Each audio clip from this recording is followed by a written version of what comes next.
नमस्कार, आप देख रहे हैं भारत और मैं हूं आपके साथ विभा शर्मा। रुक करते हैं आज के बुलेटिन की तरफ। लोकसभा चुनाव 2024 में उत्तर प्रदेश में मिली बढ़त के बाद से ही समाजवादी पार्टी के हौसले बुलंद नजर आ रहे हैं।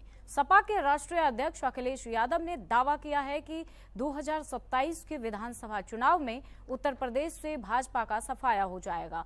अखिलेश ने गोरखपुर को लेकर कुछ ऐसा कह दिया जिस पर बवाल भी मच सकता है।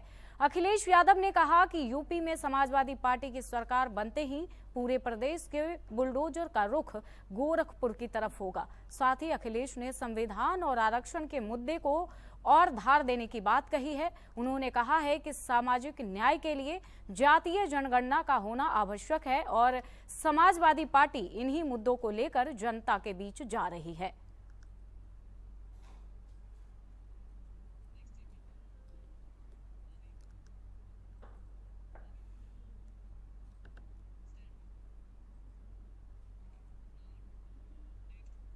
उत्तर प्रदेश में योगी सरकार ने मुलायम सिंह यादव की बहू अपर्णा यादव बिष्ट को महिला आयोग का उपाध्यक्ष बनाया है। बता दें, साल 2022 में विधानसभा चुनाव के पहले भारतीय जनता पार्टी में शामिल हुई थी। लोकसभा चुनाव में बीजेपी के सपा और कांग्रेस के अलायंस से पिछड़ने के बाद अपर्णा को मिली इस जिम्मेदारी के कई कयास निकाले जा रहे हैं।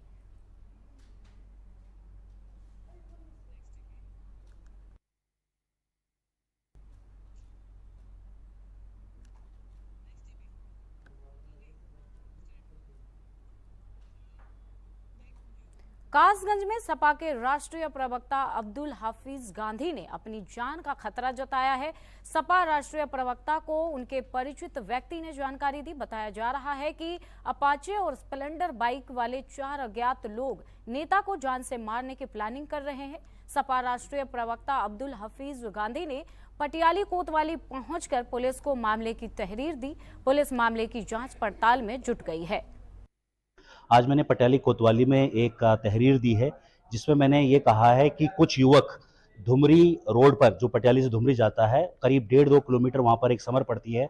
वहाँ पर 4 लोग, जिसमें 3 युवा हैं और एक अधेड़ उम्र का व्यक्ति है, ये अपाची गाड़ी और एक जो स्प्लेंडर मोटरसाइकिल होती है उस पर वहाँ खड़े हुए थे। और वहीं पर मेरा एक परिचित व्यक्ति जो है वो शौच के लिए पानी ले रहा था।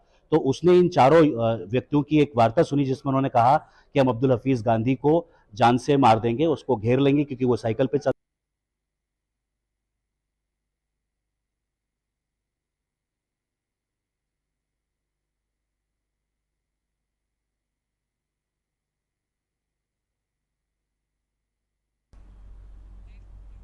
खबर कुशीनगर से है, जहां ग्राम सभा अंजाही में भारतीय जनता पार्टी के सक्रिय कार्यकर्ता और मंडल अध्यक्ष अमरनाथ ने अपने लेटर पैड और नोटरी शपथ पत्र के माध्यम से जिलाधिकारी कुशीनगर और मुख्यमंत्री को प्रार्थना पत्र देकर अमृत सरोवर निर्माण को लेकर अवगत कराया है और कहा है कि हमारे मंडल के ग्राम सभा चौराही प्रस्तावित अमृत सरोवर का कार्य अभी तक पूर्ण नहीं हो सका।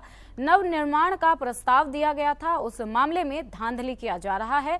अधिकारियों को चाहिए कि निष्पक्ष जांच कर दोषियों पर कार्रवाई करें। उसमें एक IGRS तो पड़ा ही है जिसकी जांच हम करवा रहे हैं और बकिया आगे की जांच आपके द्वारा और समाचार पत्रों में भी थोड़ा बहुत आया था, जिसका हमने संज्ञान लिया और उस पर जांच कराने की मैं प्रयास कर रहा हूं। जांच रिपोर्ट आने के बाद उस पर विस्तृत कार्रवाई की जाएगी।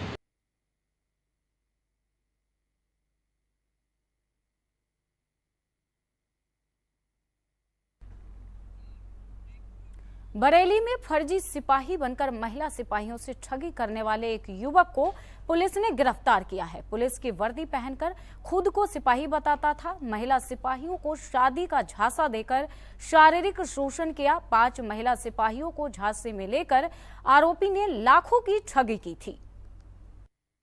थाना कोतवाली पर 13 जुलाई 2024 को एक मुकदमा पंजीकृत किया गया था। IPC की धारा 376 एवं धोखाधड़ी की अन्य धाराओं में मुकदमा पंजीकृत किया गया था। इसमें अभियुक्त द्वारा महिला पुलिसकर्मी के साथ शादी का झांसा देकर धोखाधड़ी की गई थी। इस संबंध में ये अभियुक्त काफी समय से वांछित चल रहा था। इसकी कल थाना कोतवाली पुलिस द्वारा गिरफ्तारी की गई। देखिए, इस अभियुक्त का नाम राजन वर्मा है और जिन ये महिलाओं को टारगेट करता था उनके सरनेम वर्मा ही होते थे, ताकि जो सामने वाला व्यक्ति है उसको इस तरह का शक ना हो। और आगरा में जमीन को लेकर दो पक्षों में विवाद हो गया। विवाद के चलते दोनों पक्षों में मारपीट हो गई। मारपीट के दौरान 80 वर्ष का एक वृद्ध घायल हो गया। इलाज के दौरान वृद्ध व्यक्ति की मौत हो गई। दोनों तरफ से 9 लोग घायल हो गए। एक दिन बाद पुलिस ने मुकदमा दर्ज किया। सीपी के आदेश पर लापरवाही बरतने के कारण इंस्पेक्टर फतेहाबाद को पद से हटा दिया गया है। देखिए, थाना फतेहाबाद में गांव पड़ता है रसूलपुर, जिसमें कि एक नत्थीलाल इनकी मृत्यु हुई थी। कल इनका झगड़ा हुआ था, कुछ ज़मीनी विवाद को लेकर इनका झगड़ा हुआ था आपस में। उसी में कई लोग घायल थे।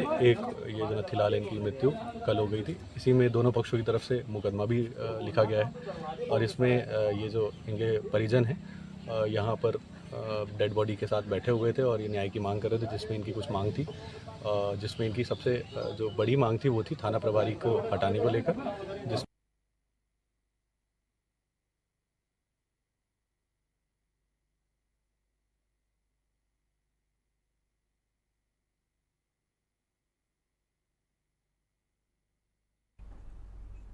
मुजफ्फरपुर जंक्शन पर ऑल इंडिया लोक रनिंग स्टाफ यूनियन के सदस्य और अधिकारियों ने पुरानी पेंशन योजना की मांग को लेकर धरना दिया है।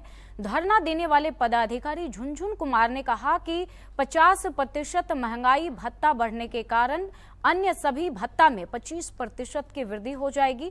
रेलवे के सभी विभागों में यह बढ़ोतरी कर दी गई है, लेकिन लोको पायलट के लिए यह नियम लागू नहीं हुआ है। इसके लिए हम लोग धरना दे रहे हैं और मांग कर रहे हैं कि लोको पायलट का ड्यूटी 12 घंटे के बदले 8 घंटे की जाए। लगातार 4 रात जाग कर ड्यूटी करना पड़ता है, उसे 2 रात में तब्दील करना और अन्य सुविधाओं की मांग करते हुए मुजफ्फरपुर के 1 नंबर जंक्शन पर धरना दिया गया है। आज ऑल इंडिया लोको रनिंग स्टाफ एसोसिएशन के केंद्रीय कार्यकारिणी के निर्देश पर ऑल इंडिया के सभी लॉबियों पर प्रदर्शन हो रहा है। कुछ हमारी मांगे हैं और ये मांगे जो है काफ़ी लंबित मांगे हैं। आज देखिए 50% डीए जैसे हुआ, रेलवे में जितने कर्मचारी हैं मैक्सिमम भत्ता को बढ़ा दिया गया। केवल लोको पायलट को जो भत्ता मिलता है माइलेज भत्ता, उसको रोक कर रखा गया है। सारे भत्ते बढ़ा दिए गए। पे कमीशन के रिकमेंडेशन में स्पष्ट लिखा हुआ था कि जैसे ही महंगाई भत्ता 50% होगा, सभी भत्ते 25% बढ़ जाएंगे।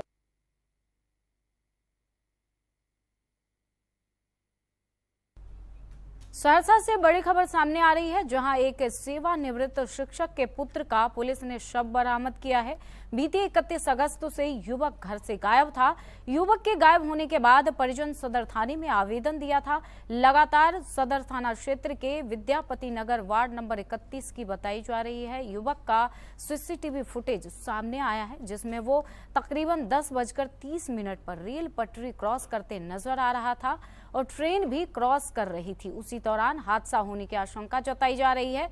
पुलिस घटना स्थल पर पहुंचकर जांच में जुट गई है। कल जो है थाना में इनके परिजन द्वारा एक सूचना दिया गया था, लिखित सूचना दिया गया था, जिसपे प्राथमिकी भी हम लोग दर्ज किए हैं। और कल हम लोग फुटेज भी इसका देखे थे, तो रेलवे पटरी की तरफ आते हुए रात में दिखा था। और ये 31 तारीख की रात से ही घर से 10 मिनट कह करके निकला था और उसके बाद से लापता था। उनके परिजन द्वारा कल करीब 2:30 बजे जाकर के थाना पर सूचना दिया गया। तो अभी यहाँ जो स्कूल में बगल में जो अदिति स्कूल है, उसका फुटेज देखने से यही लगता है कि ये जो घर से शनिवार को 31 तारीख को, उनके बाद कल वो लोग खोजने लगा। कल इनका मोबाइल सुबह से ऑफ बताया। उसके बाद इनको खोजा गया तो कहीं मिला नहीं, तो प्रशासन को सूचना दिया गया। प्रशासन भी रात में आए 9 बजे। ऐसे मामला का फुटेज देखते देखते सीजीएन स्कूल तक आए और वहाँ तक पता चला कि आदमी पट्टी तरफ आए। फिर उसके बाद बहुत लोग सब घर से नहीं उठे, तो छोड़ दिए। सुबह खबर सासाराम से है, जहां करगहर थाना क्षेत्र के बसंतपुर में एक 6 वर्षीय बच्ची के साथ दुष्कर्म का मामला सामने आया है। पीड़ित की मां बच्ची को लेकर करगहर थाना पहुंची, जहां पुलिस कर्मियों ने पीड़ित बच्ची से बातचीत की और दोषी पर कार्रवाई करने का आश्वासन दिया। पीड़ित की मां का आरोप है कि गांव का एक अधेड़ व्यक्ति इस वारदात को अंजाम दिया है। मामले में FIR दर्ज की गई है और घटना की सूचना वरीय अधिकारी को दे दी गई है। मेरे बच्चे के साथ हट जा गलत काम है। भगत पांडे ने किया बसंतपुर के घटना घटा सर की हमारे द्वार पर बच्ची दरवाजे पर खेल रही है और उसने कोरा उठाकर गोदी में फुसला कर ले गया घर में और बच्ची बता रही है कि हमारे के साथ बाबा ना पैंट खोल कर और पलंग पे सुता कर ऐसे ऐसे किया है मेरे बच्चे।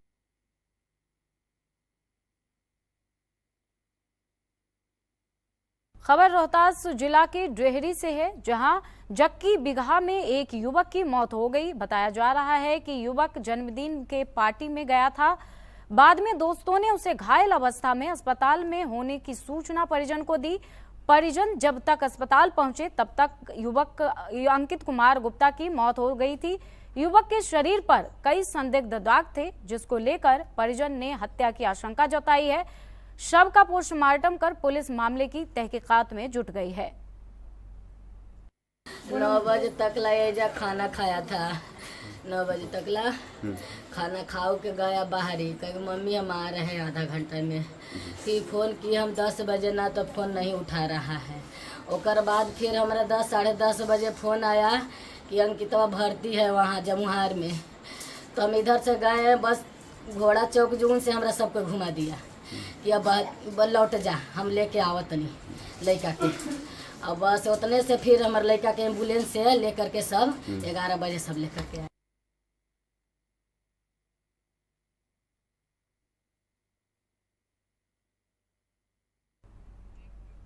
फिलहाल इस बुलेटिन में बस इतना ही। देश और दुनिया की तमाम खबरों को देखने के लिए देखते रहिए एन भारत।